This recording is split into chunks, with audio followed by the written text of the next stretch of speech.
তোমরা ভাবতে পারো যে এত সুন্দর করে সেজেগুজে আমি কেন এরম ভিডিও ছাড়ছি। আমার ছোট ছেলের অনুষ্ঠান 6 মাসের মুখে প্রসাদ দিয়ে রেখেছিলাম, তো অনুষ্ঠানটা একটু বড় হয়েছে তাই করলাম।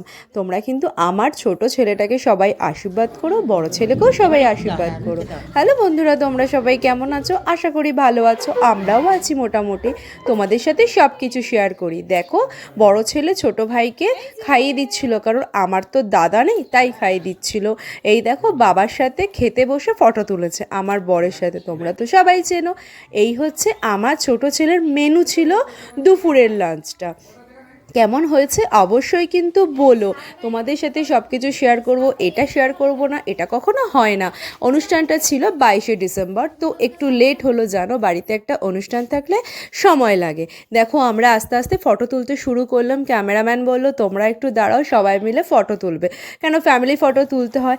এই যে একটু একটু করে ফটো তুলছি আমরা ছেলেরা, ওরা তো ক্যামেরা সেট করবে, তার জন্য।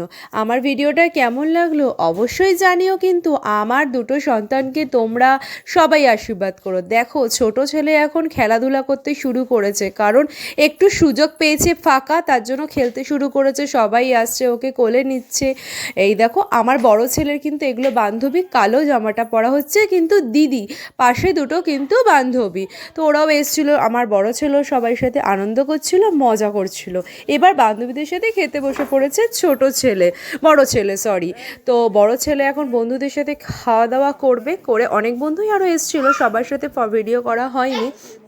এবার ভিডিওটা ছোট বড়টার সাথেই করছে, কারণ আমরা বেশি ভিডিও করতে পারিনি, একটু তো ব্যস্ত ছিলাম। যতটুকু করেছি তোমাদের সাথে সেটাই শেয়ার করছি।